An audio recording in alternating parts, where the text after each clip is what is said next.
कभी कभी ऐसा लगता है जैसे कोई हमें बिना पलक झपकाए घूर रहा हो। हम अकेले हों, फिर भी कोई हमारे आसपास हो, बस नजर नहीं आता। लेकिन क्या हो जब वो कुछ सिर्फ देख ही ना रहा हो, बल्कि हमारे हर कदम को काबू में कर रहा हो। ये कहानी एक ऐसी लड़की की है जो एक पुरानी हवेली में रहने आई थी, पर वहां उसे मिले कुछ कांच के टुकड़े, और उन टुकड़ों में झलकती थीं कांच की आंखें।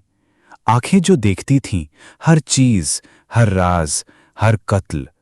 आज मैं आपको लेकर चल रहा हूं एक अंधेरे और डरावने सफर पर। तैयार रहिए, क्योंकि आज से आपको भी कुछ घूरने लगेगा। रेमा, एक 24 साल की आर्टिस्ट जो हाल ही में शहर की भागदौड़ से दूर एक छोटे से कस्बे में शिफ्ट हुई थी। उसे अकेलापन पसंद था। उसने एक पुरानी लेकिन खूबसूरत हवेली खरीदी थी, जिसके बारे में लोगों ने कहा था कि वो मनहूस है। उस हवेली की खिड़कियां टूटी थी, दीवारों पर पुराना काई जम चुका था, और आंगन में एक पुराना कुआं भी था जिसे लकड़ी से ढका गया था। रीमा को पुराने घरों की दीवारों में कहानियां दिखती थीं। उसने सोचा ये घर उसके आर्ट के लिए परफेक्ट होगा। लेकिन पहले ही दिन से अजीब चीजें शुरू हो गई। रात को खिड़की अपने आप खुल गई, और दरवाजा तेज हवा के बावजूद अपने आप बंद हुआ। लेकिन सबसे अजीब बात, रीमा को लगा जैसे कोई उसे देख रहा है। हवेली के तहखाने की सफाई करते हुए रीमा को एक पुराना लकड़ी का बॉक्स मिला, जिसमें एक बेहद नुकीला और चमकदार कांच का टुकड़ा रखा था। उसने जैसे ही उसे छुआ, एक सिहरन रीमा के शरीर में दौड़ गई, लेकिन उसे लगा शायद ये उसके वहम है। उस कांच के टुकड़े को उसने अपने स्टूडियो में रख दिया। अगली सुबह उसने देखा कि वो टुकड़ा अब पहले से ज्यादा साफ था, जैसे किसी ने उसे पॉलिश किया हो, और अब उसमें उसकी नहीं, किसी और की परछाई थी। रीमा को अब अजीब सपने आने लगे। सपनों में वो हवेली में नहीं, बल्कि किसी और समय में थी, जहां लोगों की चीखें गूंज रही थीं, खून फैला था, और कोई एक आदमी जिसकी आंखें कांच जैसी थीं, सबको मार रहा था। हर रात एक ही सपना, हर रात कांच के टुकड़े में कुछ नया दिखता। अब वो टुकड़ा सिर्फ एक आइटम नहीं रहा, वो एक जिंदा आंख था। एक दिन पास ही के बूढ़े दुकानदार से रीमा ने हवेली के इतिहास के बारे में पूछा। उसने डरते हुए कहा, इस हवेली में 50 साल पहले एक चित्रकार रहता था। वो पागल हो गया था।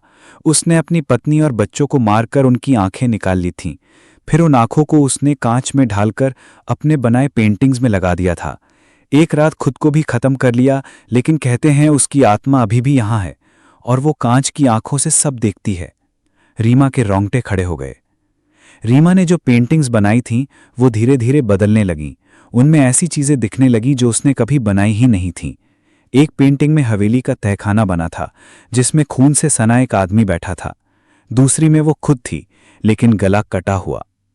अब रीमा को शक नहीं रहा। कांच की आंखें उसे सिर्फ देख नहीं रही थीं, बल्कि उसे नियंत्रित कर रही थीं।